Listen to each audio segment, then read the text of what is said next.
Welcome to this edition of Cibola Treasures. We have an exciting show for you, so stay tuned.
This edition of Cibola Treasures features a gentleman that's with the Hug a Tree Foundation.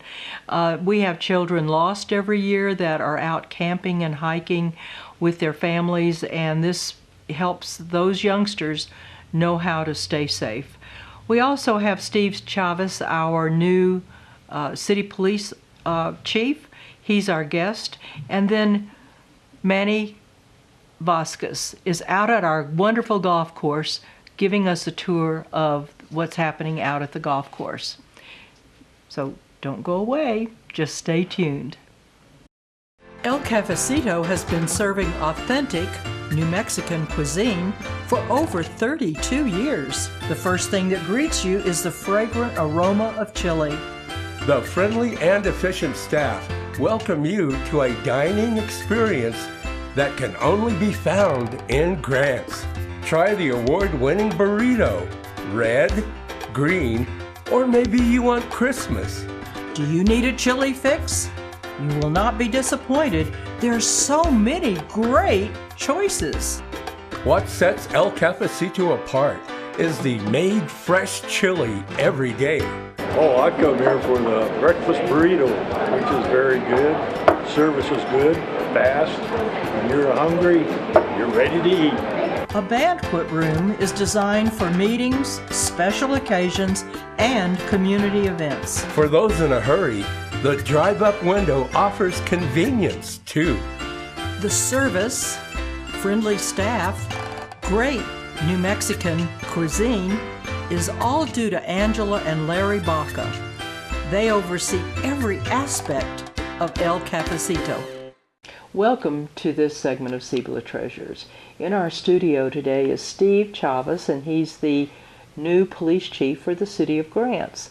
And we've had an opportunity to just visit briefly, but there's some things about Steve that I think the community needs to know. First of all, you were a youngster when you first moved to Grants. I was going into the 7th grade, actually, when we moved from Arizona to Grants. Okay, and why was that? My dad started working in the mines.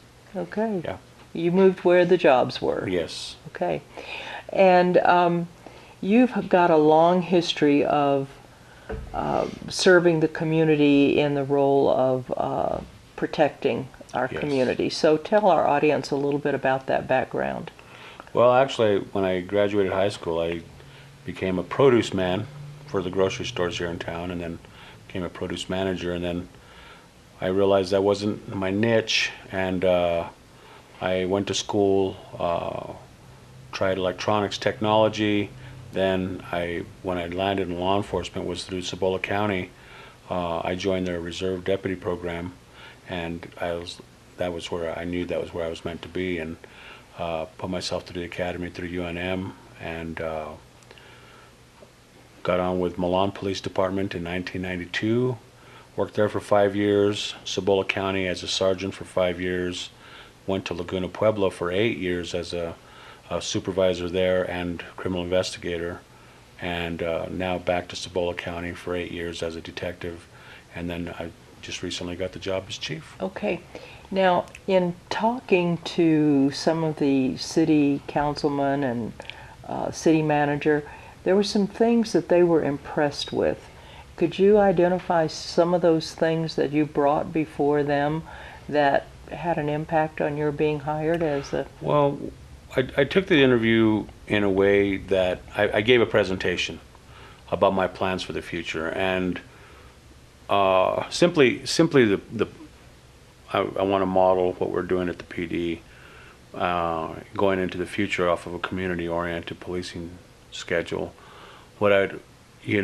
I did that in Laguna, worked tremendously, and then what I want to do is, back in the 1992, I believe, Mayor Giuliani in New York City and the commissioner then instituted a broken windows program, and basically what that is dealing with the minor crimes, the crimes that make people not feel safe. So, in essence, the crimes that aren't the major things like rape and robbery and killing, they deal with those, of course, but the concept is if you deal with the minor stuff, then the big stuff doesn't happen. And it turns out, statistically, before that program was instituted, they were having 2,200 homicides a year. And after a couple years of that type of policing, they're down to 300-400 homicides a year for a city of 9 million people. And the violent crimes are down tremendously. And so my hope is, and I'm a citizen, long-lasting citizen of Grants, New Mexico. I've worked in the county my whole career, but I've always wanted, I've heard that the city fathers have always wanted to make us a bedroom type community for Albuquerque, or, get this to be a retirement community.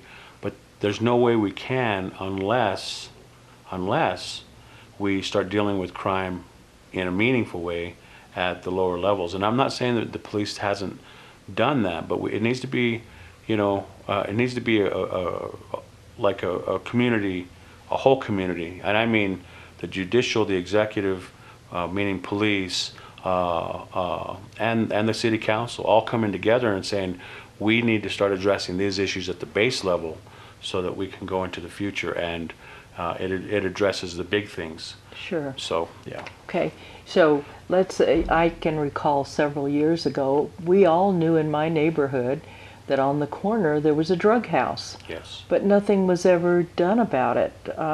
It went on for, I'm going to say, a year or two. Then finally, one day, coming home, and here are all these police cars after that. And so I believe I hear what you're saying is that if we take care of some of these things that are happening neighborhood by neighborhood, block by block, then those things are not, those serious things are going to be addressed as well. Because predominantly the people that do the violent crimes, well, they're the guys that are already committing the smaller crimes. So you have these guys that are already doing the burglaries and the petty thefts and the larcenies and all this stuff. Those are the guys that are most likely going to be on drugs, and then because they're on the drugs, they're going to commit bigger crimes, because alcohol and drugs lead to bigger stuff. It's all about inhibitions. And so the thing is once you begin to address it at that level, and they know, like the house you're talking about, for instance, we may not be able to get a warrant because you and all 10 of your neighbors believe that single house is a drug house, and it is, but we need evidence. And so, but there are other things, so there's noise disturbances, there's whatever, dirty yards, there's things that we can do to deal with at a lower level and begin to go and get off of that, get probable cause to deal with that. A lot of it to deal with the big stuff. A lot of it is resources and manpower, and we're stretched thin. Grants Police used to have a force of 24 officers, and now we're only at 17. And so we're going to need to work hard, and not that my guys don't work hard, but we're going to what I want to do is target them towards specific areas, and so that the council and everybody can see that, hey, we're going to need to do this properly, we're going to need manpower and we're going to need good people. Well, you mentioned something about yards, keeping up yards. I know that there are vehicles oftentimes parked on the street that are there forever.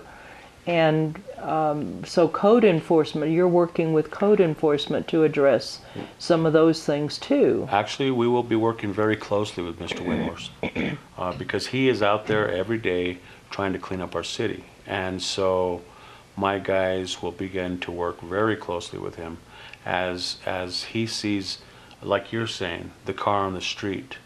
It's not that we want to make everybody's life miserable, but again, we want our city to be inviting to people from the outside, because how are we going to get it? You know, there's businesses closing.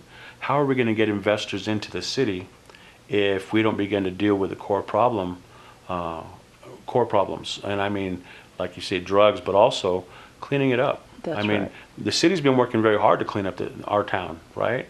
And so to capitalize on that and to make that a focal point. And I think every one of the council members have that in mind, and the mayor, I think it's important for the for the PD to follow suit. Sure. And to, yeah. Well, you know, economic development has been addressed from many perspectives. You know, how are we attracting commerce and industry to our community? The Chamber of Commerce is focusing on tourism. Grants Main Street is focusing on the Route 66 corridor through our community, and how are we addressing all of those things? And our police department is a viable element in all of that economic development. Right. I agree. I totally agree on that. And maintaining the cleanliness of our community. Yes. And you know, I mentioned it to you the other day when we first met that we've had just recently a rash of, it's been caught on camera. This young man goes and he throws rocks through a window. Someone said to me recently, well, we've had these problems off and on for years, but nobody does anything about it. Right. And so that's it. Again, it's manpower, and I'm not ever going to make excuses. I think I told you when I talked with you in my office that I'm going to get a plaque for my desk that says the buck stops here. Because if we're not presenting, we're not just going to present problems, we're going to present solutions to our problems. And I know that sounds grandiose, but my point is there's always a way to attack any problem if we think about it hard enough. There's a lot of smart people in our town. And we may not always agree on everything, but there's a lot of people that have ideas about stuff. And so, having said that, what I want to do, and that's one of the things that I also presented to the hiring board, is I'm going to institute a strategic planning committee. And where does the city want us to go as a police department in the next 5 years? What would be our short-term goals? What would be our long-term goals? So I'm gonna invite citizens, councilmen, a couple officers, and together over a couple days, come up with ideas about what goals we want to attain, and then meet every 6 months or so and visit how far along are we on these goals, and is that goal is it still viable, or is that something that no, that's not going to work? We need to try something different.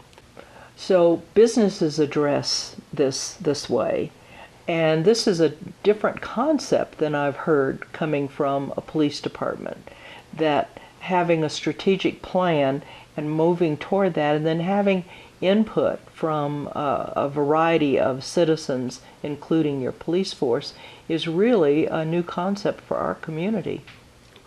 Well, and I think that's a good thing, because the thing is, you know, it's not about having an ego. I've been a heavy guy all my life, and so when you're a heavy guy, you have to work extra hard to be respected in your field. And I realize when you are that guy, you realize you're not the smartest guy in the room, but what you do is you surround yourself with smart people that know their stuff, because not everybody has the same type. They're not the same type of person. And so when we're going into the future, I don't want just my ideas. I don't have this huge ego. When people say, well, you're this, well, okay. But let's move, my point is as I am going to be surrounding myself with people that have ideas, we're going to take those ideas going forward and we'll see what works and doesn't work. And then in the future, grants can say, this is our town, this is our PD, and every citizen can be proud of the PD they have. And not everyone that stays may not be happy with the PD they have because maybe they've been charged, but we're going to become more customer oriented. Good. Well, we've been given the high sign, and time goes by very, very quickly. So how can someone reach you if they wanted to address a problem or a concern? They can call me at the office, and to tell you the truth, I'm not sure my number right now.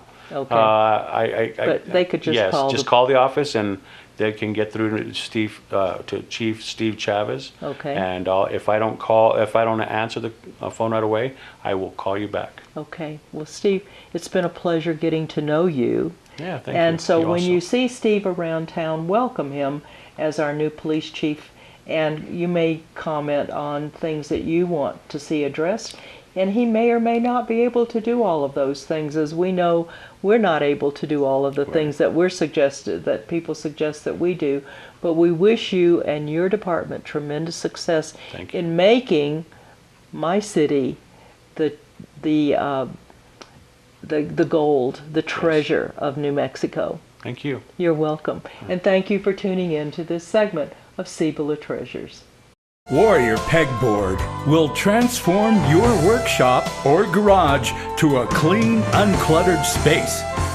Warrior Pegboard is the strongest pegboard in the world. Holds up to 2,500 pounds on a single panel. The hooks will not fall out. What you will need: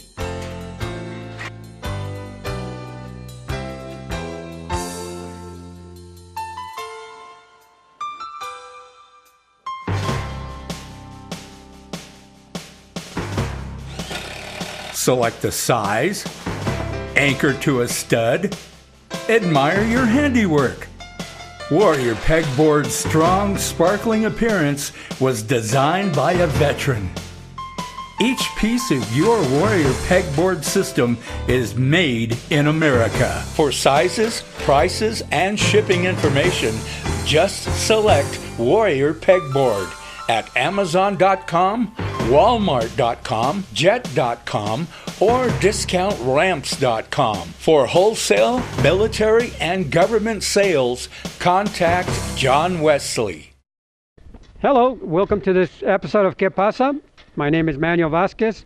I'm here with Kim Garduño, the Executive Director for the golf course. And Kim, welcome to Que Pasa. Thanks, Manny. So Kim, tell me what's happening in our golf course.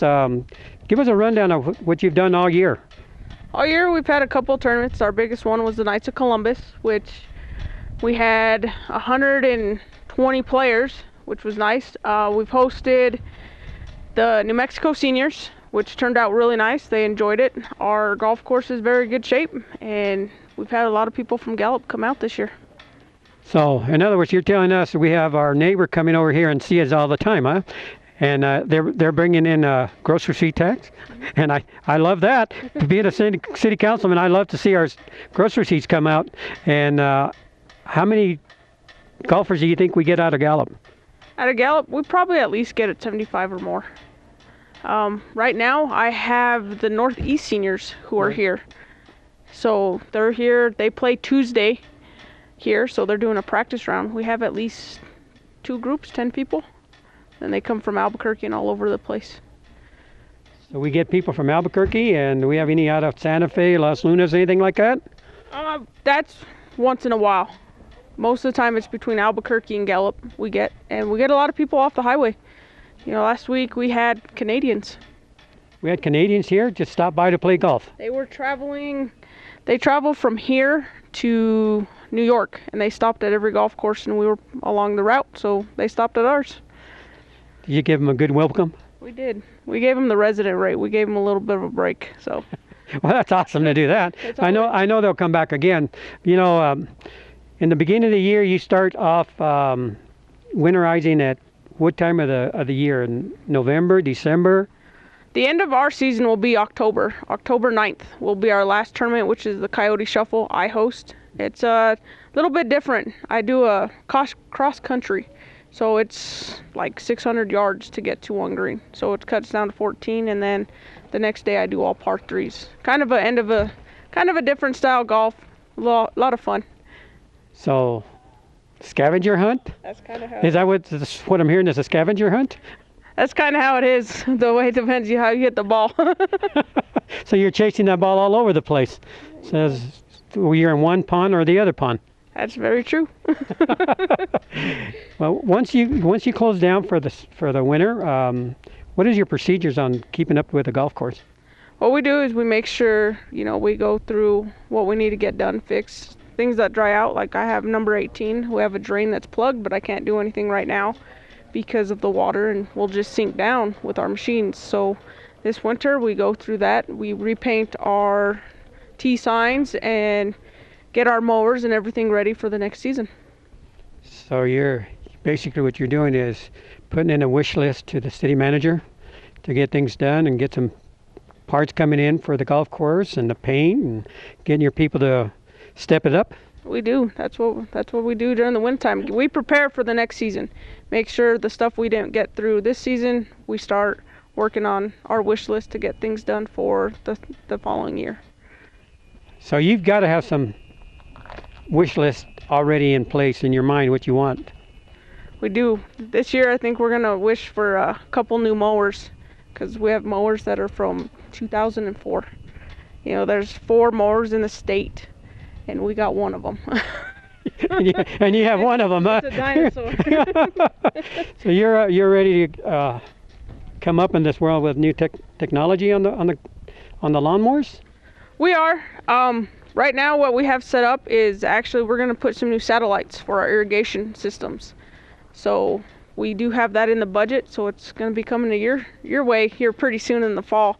And so we do try to upgrade to newer things. Mowers is on our list this year because we do probably need a few more. Just make sure we get the grass nice and manicured for everybody. So give me more with a GPS on this stuff. I'm not a technology guy, so what is this going to entail on this? For the satellites, what it does is it reads to our computer system to make sure water comes on. That way we're not getting any brown spots. Everything's being watered evenly. So, we've had satellites that are out there that's been here since 1994 when the golf course was first opened. So we've been doing it in phases. We've done 2 phases. This will be the 3rd, to where it helps, make sure we get the water out. We dispose of everything evenly, get it green. That's what we want. That's exactly what we want. So I'm trying to figure this out. Okay, so now you can't blame somebody they forgot not to turn on the valve, huh? Right. That way, because sometimes with these older parts, they're hard to find now. So we try to scavenger and make sure they work, but sometimes they don't. So we got to go out there and give a little extra attention. This way, we can focus our attention on fixing stuff like greens and bald spots and things like that, instead of worrying about, oh, wow, this isn't working. So, So you have a solution for that now for the watering. That's going to be awesome. But as we're standing here, we look out towards the golf course. It's beautiful. We're very lucky. There are many courses in the state right now that are struggling with the water, but we're lucky because we're part of the waste treatment plant. So that all comes this way. But nothing beats the rain that we've had in the last couple days. I mean, it really greened everything up. Well, I was here before the rains got, and it still looked beautiful, because we made a comment about that when we were meeting here, and look out and how nice it looks and manicured. So I think your people are doing an excellent job on cutting it and keeping it up. There's no doubt that we could do better, but I mean, it's in really good shape. But I always want to strive for something better to keep it going even better. So. Well, it looks great out here, Kim, and I think a new mower would do you some justice here. And that's all you're asking for is a new mower?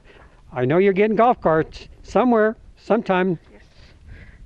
Hopefully, with everything goes well, we can get them in September. That way, we can, service customers better. What I'm looking at is gas-powered carts, so that way we don't have to worry so much about if they're charged.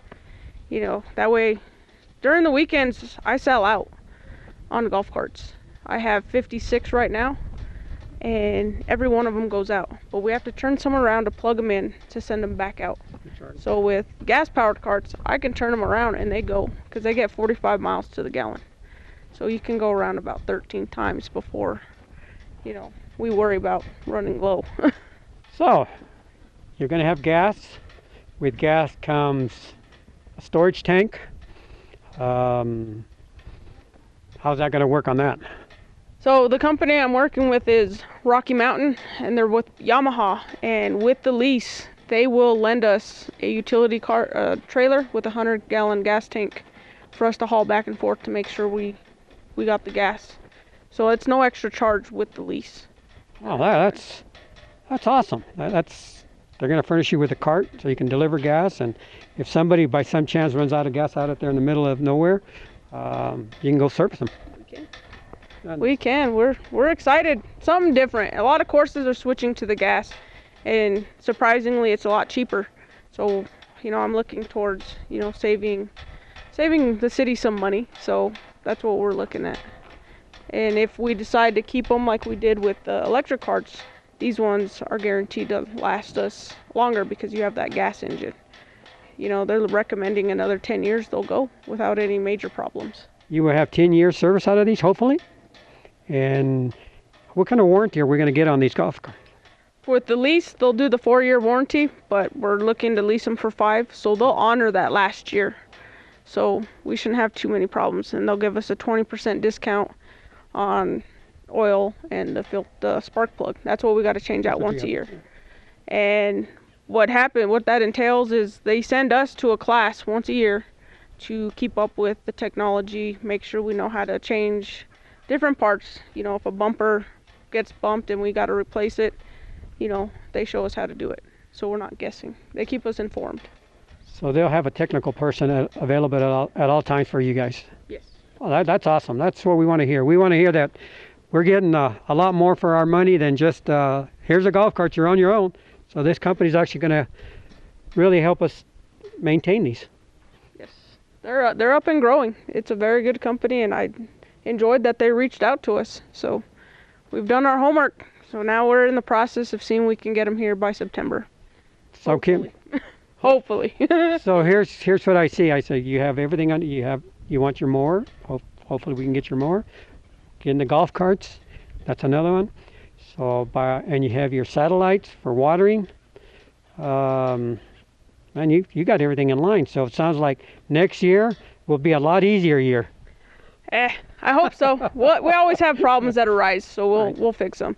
And as you know, in the upcoming year, we'll have the ponds that will be lined, so we'll be holding a lot more water. So it'll be more of a challenge to our golfers because they'll start seeing the 16 lakes that are going to be filled with the water back up. It makes it more challenging because you see the water and people don't want to hit there, and it always ends up in the pond. So it'll be a lot more fun. You know, it'll bring beauty back to the golf course with all the lakes full. Well, I think you and your group have done an excellent job on this golf course, and I think we're keeping up with new equipment, new technology. It can only get better. It can. It could always get better. You know, just like we have our snack bar, we're open 7 days a week in there. So we'd like to, you know, for the non-golfers, they're always welcome to come out and enjoy a good hamburger or breakfast. We offer everything. Well, we try. We try to get everything going in there, huh? We do. Well, let's go ahead and move in there and let's see what you got inside. Fast, reliable internet is here, and it's local. My name is Robert Windhorst. When my wife went back to school to become a teacher, our internet service was terrible. Sacred Wind came into our area and we signed up. It is great service. Hi, I'm Amanda Valdez and I am a teacher. Thinking of pursuing my master's degree, I knew that it couldn't have been possible before. Sacred Wind Internet made it possible to obtain my degree online. Connect 66 Internet. Fast, reliable, and local. Powered by Sacred Wind.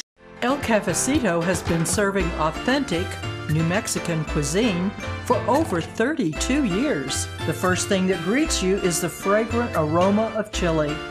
The friendly and efficient staff welcome you to a dining experience that can only be found in Grants.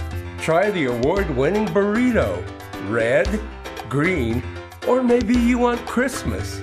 Do you need a chili fix? You will not be disappointed. There's so many great choices.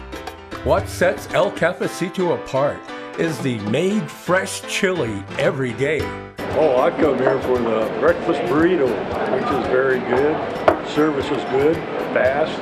When you're hungry, you're ready to eat. A banquet room is designed for meetings, special occasions, and community events. For those in a hurry, the drive-up window offers convenience too.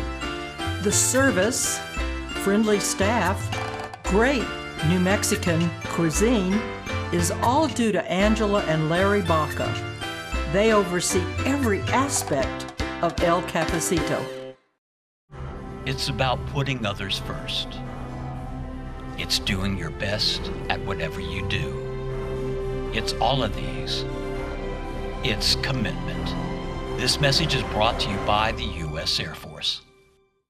We're inside now, the golf course snack bar and pro shop, and I'm here with Kim Garduno.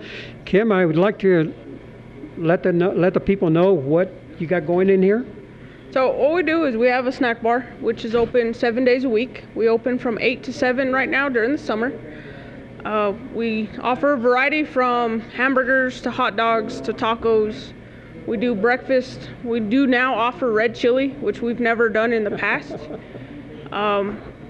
We run specials every now and then, try to entice more people to come in. We've had more of a lunch crowd lately than we've had in the past.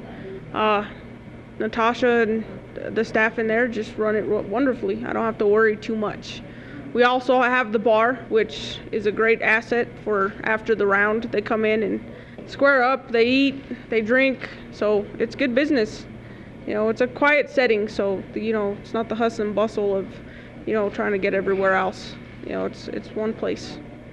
Well, that's great. So let me get this straightened out.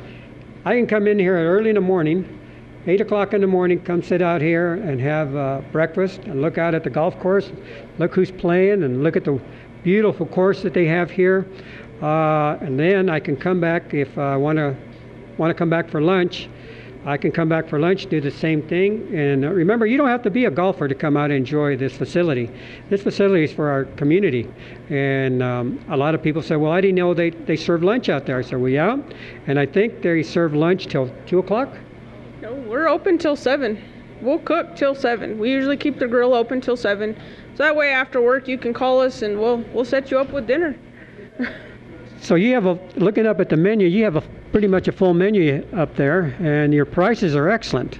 Yes, we try to keep the cost down, so that way people can enjoy. Because I understand, not a lot of people want to spend too much money on something out to eat. So we try to keep it reasonable, with whatever we can. Sometimes it doesn't work out that way, but that's the way of the world.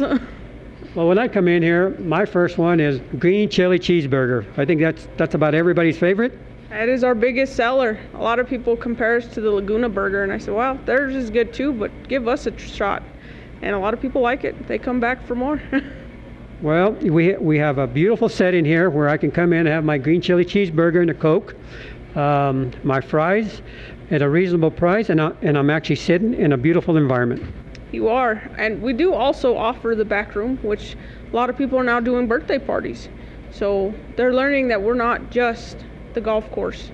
A couple weeks ago I did an archery tournament, which was amazing. People ate and they said, well, I didn't realize you guys had food. And they came back. We've had a few customers return for us to eat. That's what I call return customers. I think that's awesome, and letting the people know about the food, the facility, and now you have a meeting room where you can actually have birthday parties or meetings, and you can accommodate everybody. We try the best way that we can. If we can't accommodate you in the back room and it's the summertime, we help them out, set them. They rent the tables and we get them to set up here in front and have a big party and enjoy our facility. So there's no excuse not to have a party here, is there? No. So Kim, you've done an excellent job. You have great staff. Place is beautiful and clean. And we also have a great pro shop. Can you tell me more about the pro shop? In the pro shop, we carry a variety of shirts that have our logos to kind of get our word out there. And also on there, I have the Explore Grants logo. Nice. I do carry hats, gloves, golf balls, kind of little things that golfers always forget, so we always have their back. I noticed that the shirts, I hadn't noticed that before, but I noticed the shirts that were there, they had the Grants logo on it, which is really nice. Now, let me ask you this. Can you come in, and if they don't have something, can you order it for them? I can. I don't really carry too many shoes or golf clubs, so what I do is if they want a special order them, I can order them. We don't have that big sales, demand like Albuquerque, so if they come in, I try to accommodate whatever I can for them. Remember, golfers, if she doesn't have it, she will get it for you. Just come talk to Kim. People coming out to the golf course, we have a beautiful jewel in this part of the country. We have lots of golfers coming out from different towns. So coming out and visit Kim. If you have any concerns, Kim will answer them. But we have a great facility. Kim? I'd like to thank you for coming out and helping us out, get the word out about the golf course, because a lot of people don't realize, what we have in Grants, and we're very lucky. Well, thank you. And I want to thank everybody for listening to the Que Pasa, and keep tuned for more information from our community. Thank you. Oops.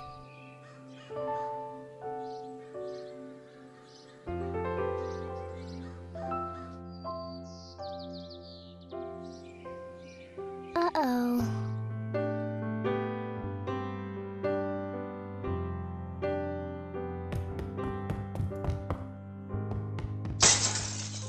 Sorry.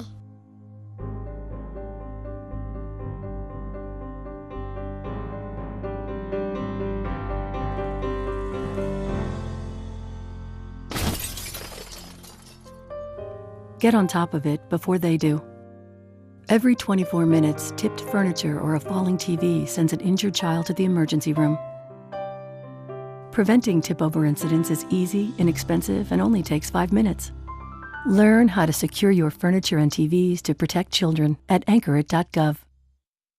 Fast, reliable internet is here, and it's local. Hi, I'm Mike Gonzalez, IT Director for the Village of Milan. And I'm Robert Ramirez, the Computer Lab Moderator. We have fiber optic service through Sacred Wind, and it has allowed us to create our computer lab. Hi, I'm Amanda Valdez, and I am a teacher. Thinking of pursuing my master's degree, I knew that it couldn't have been possible before. Sacred Wind Internet made it possible to obtain my degree online. Connect 66 Internet. Fast, reliable, and local. Powered by Sacred Wind. A name you know. A product you trust. Welcome to this segment of Cibola Treasures. We have in our studio someone that we have never had before, and his name is Richard Buheit. And Richard, you are with a program called Hug a Tree. Hug a Tree. And I'm thinking, okay, we've had the tie a yellow ribbon around a tree. Mm-hmm. We've had some things that dealt with trees. We've had the spotted owl living in trees. We've had all kinds of things that dealt with trees. And before we get into the Hug a Tree, would you tell us a little bit about where you're originally from? Originally from Erie, Pennsylvania, where I grew up and went to high school, left Erie, and after graduation moved to California. Stayed there for about 42 years. Okay. So what brought you to Grants? We have family that live here, and we used to come and visit them in the summertime. And I loved the place. And when I got thinking about retirement and where to retire, it was automatic. That was the place I was going to go. So when it came time for retirement, that's what I did. Well, we have someone in our community, and you may know him, Paul Milan. Many years ago, he said that Grants should really be focusing on retirees coming because, one, we've got this wonderful climate. I mean, we have a little snow. We have we've got hiking, we've got biking, we've got the lake for fishing. You're close to Albuquerque if you need medical care. Exactly. We've got a great hospital here. And we have never really and truly focused on retirees. So that's really something that our community needs to focus on. Exactly. And as a retiree, you've not truly retired, have you? No, I just moved to another phase of my life, my working aspects, things I'm dedicated to. Okay, now you are with an organization called SAR. Tell us what that stands for. SAR is Search and Rescue. I am the field coordinator for the state police. Here in New Mexico and 4 other states, the state police are in charge of search and rescue. All the other states, the county sheriff is. Here it's, and I'm not sure whether it's because of the income taxation, etc., that the higher the ladder, the more funding and stuff like that can happen. But regardless, the state police are in charge of it. When I moved here, we didn't have a search and rescue team here in Cibola County. There was one in Gallup, the McKinley County Search and Rescue Team, and that's the one I joined and still belong to. But in the course of my membership with them, I got talked into, not too hardly, into becoming a field coordinator. And the field coordinator is actually the person that runs the search and rescue missions once they're official. Now, in Cibola County, and this may have been before you, how long have you been in Cibola County? Moved here in 2010, June 2010. Okay, so you've been here about 7 years. Just over 8. Okay. So I can't recall the dates, but we have had some tragedies in our community that have involved, and my biggest concern is the El Malpais. So I know that there was a father and a daughter several years ago that they had hiked in the, they would do this every year, and it was kind of like a tradition, as I recall. The Akamazuni Trail. And they lost their way, and it took months for them to find. And I used to hike before my knees and gave out. I used to hike the Akamazuni Trail. A group of us would do that. But the way that we did it was, let's say we have a group of 3 or 4.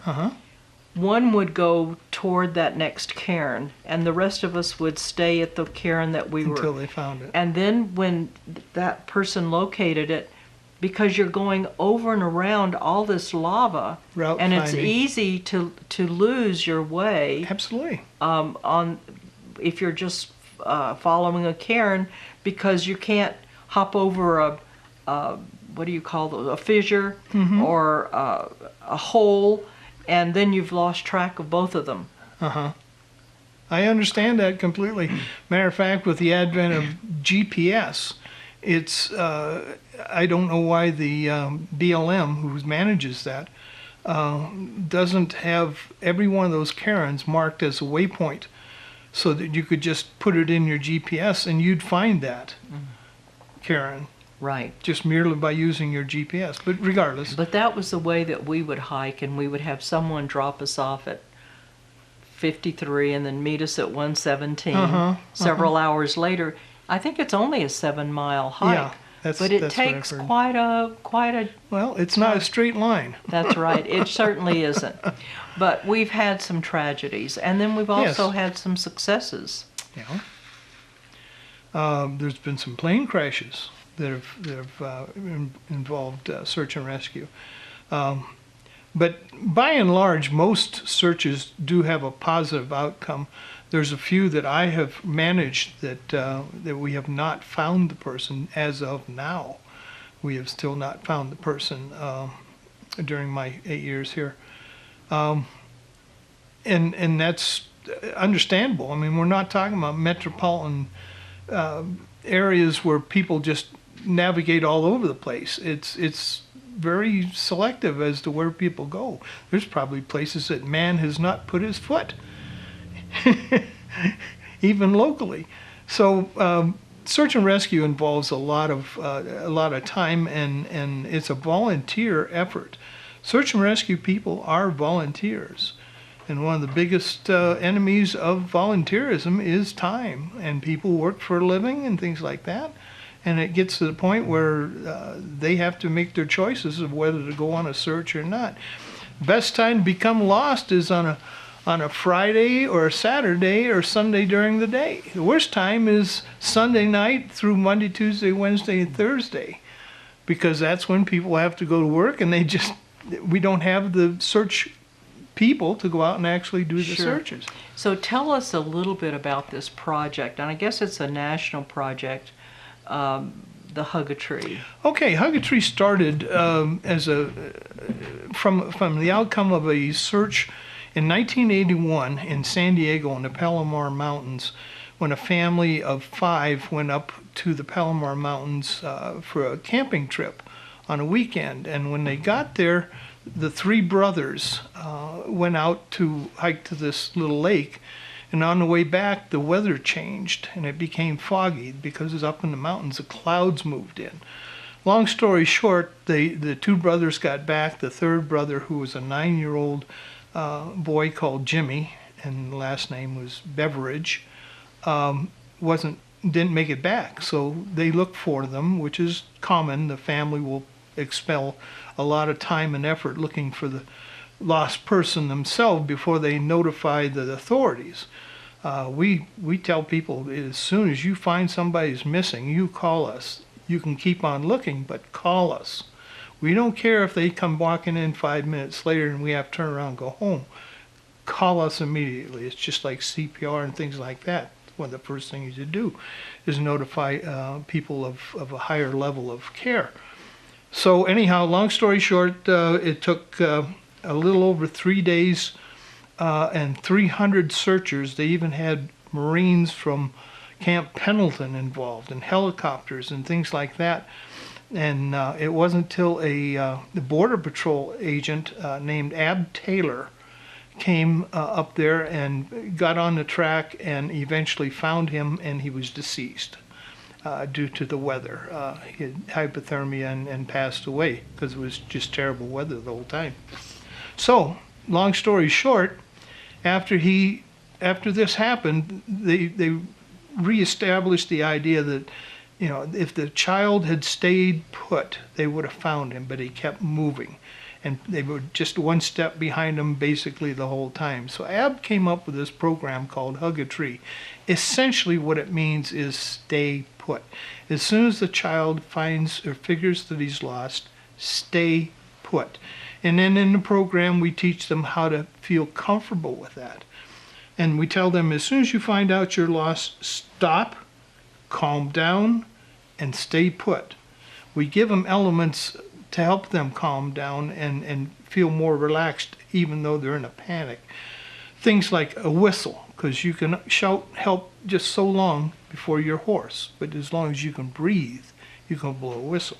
A mirror, even if you don't know how to do it perfectly or accurately, just keep flashing that mirror. A garbage bag with a hole in it. We iterate, do not put bags over your head, but a garbage bag with a hole in it for your face, pulled over you, gives you warmth because it keeps the wind from robbing your warmth. It keeps you dry, and it gives you a feeling of like your mother hugging you kind of thing. And stay put. Wear clothing that's bright and light colored, not camouflage. Make yourself big as possible. If you're near a clearing, put a big X or SOS in huge letters so that helicopters will be more likely to find you, etc. And we tell them all about this and we demonstrate it and things like this, but it's essentially, when it boils right down to it, Hug a Tree means stay put. We're coming for you, we're looking for you. Don't think that you're lost out there by yourself. We're coming and looking for you because we care about kids. And people will search for kids a lot longer and faster than they will for an adult. Right. Well, if someone, let's talk about 2 things. Okay. One is volunteers. Do you need volunteers? Absolutely. Again, like I stated before, the biggest enemy of volunteerism is time. Volunteerism isn't like it used to be. where if there was a fire or something, they'd ring the bell and everybody would come running. Volunteerism today is people don't have the time, or they're too busy working to make a living and things like that.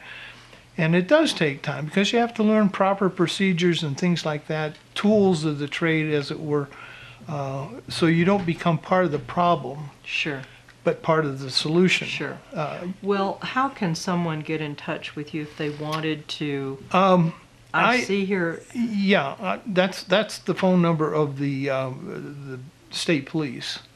That card. The other one is the one for the sheriff's department at that place. Okay. Then the three on this side over here of the card are my home phone, cell phone, and my email address. Okay. And anybody can call anytime. I'm retired and I keep my cell phone with me, so anybody interested in joining our search and rescue team, which was the other element I failed to mention, is we didn't have a search and rescue team here in Cibola County. Right. I started one because I am also a reserve deputy sheriff with the county. Okay, so let's look at how someone could get in touch with you. The email address is ribuhite@aol.com. That's ribuhite@aol.com. And the cell number is 714-488-0382. That's 714-488-0382. And we will be receiving a video of the Hug a Tree soon, so it'll come on our channel. I think it's about a 20-minute video. About 17 minutes, but yeah, that's... And so we will be airing that at some point once we receive it, and so you'll have a little bit more information on that. But volunteers are needed, especially when we have these mountainous areas. We've got the Almalpais here, and I commend you for getting this started, as we have had needs in our community for search and rescue here in our community. Well, thank you, Barbara, for giving me the opportunity to at least get the word out. Good. So. Okay. But if you want to volunteer, or if you belong to an organization that you'd like to have him come out and give a presentation to youngsters and families, he can do that too. There's a video that's available, as well as the other information that they give as time goes by. And so he's available for church groups, young youth groups, schools, churches, whatever it may be. Okay? So thank you very much for joining us today. And if you happen to see him around, just let him know that you saw this on Channel 10 and that you're interested in volunteering. Thank you for tuning in to this segment of Cibola Treasures. Warrior Pegboard will transform your workshop or garage to a clean, uncluttered space. Warrior Pegboard is the strongest pegboard in the world. Holds up to 2,500 pounds on a single panel. The hooks will not fall out. What you will need: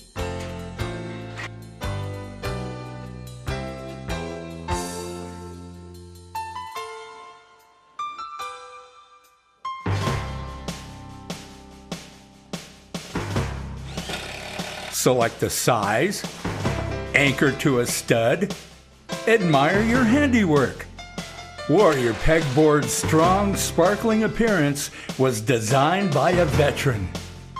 Each piece of your Warrior Pegboard system is made in America. For sizes, prices, and shipping information, just select Warrior Pegboard at Amazon.com, Walmart.com, Jet.com, or DiscountRamps.com. For wholesale, military, and government sales, contact John Wesley. El Cafecito has been serving authentic New Mexican cuisine for over 32 years. The first thing that greets you is the fragrant aroma of chili. The friendly and efficient staff welcome you to a dining experience that can only be found in Grants. Try the award-winning burrito, red, green, or maybe you want Christmas. Do you need a chili fix?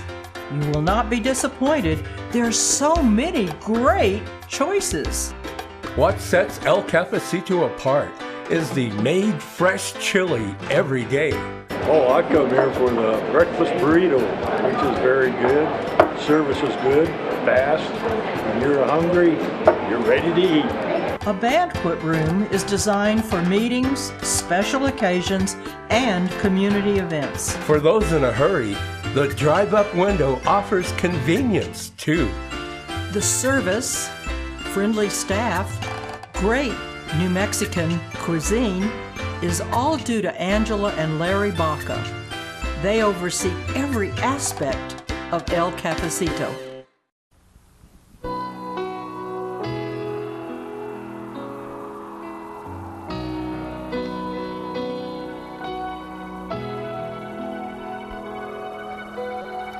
My boat of life sails on a troubled sea. Ever there's a wind in my sail.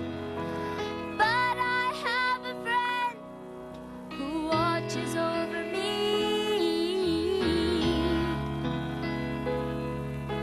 When the breeze turns into the gale, I know the master of the wind. I know the maker of the rain. He can calm the storms, make the sun shine again. I know the master of the wind.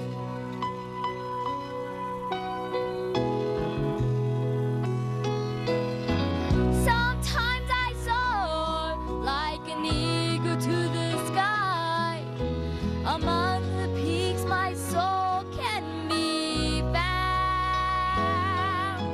An unexpected storm may drive me from the heights.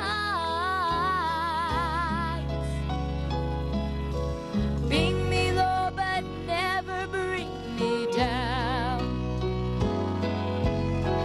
I know the master of the wind. I know the maker of the rain. He can calm the storms, make the sun shine again. I know the master of the wind. I know the master of the wind. I know the maker of the rain. He can calm the storms, make the sun shine again. I know the master of the wind. He can calm the storms, make the sun shine again. I know the master of the wind.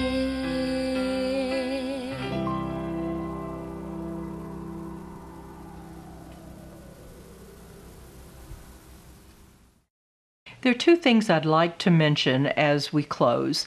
One is this phenomenal book on Atarque. Today it is a ghost town, but there are many people in our community, many of them prominent, that their ancestors grew up there or were raised there. It's a fascinating book on the families and the things that happened in Atarque, and it's also been awarded one of the best books finalists from usabooksnews.com. Also, school is starting. Remember that the speed limit in our school districts are 15 miles an hour. 15 miles an hour. Watch out for youngsters that are crossing the street, maybe not in crosswalks, but be aware that they're out there. Also, there is no passing in a school zone. I'm Barbara Wesley, your host of Cibola Treasures. We thank you for tuning in to this edition of Cibola Treasures, brought to you by Seven Cities Productions and Comcast.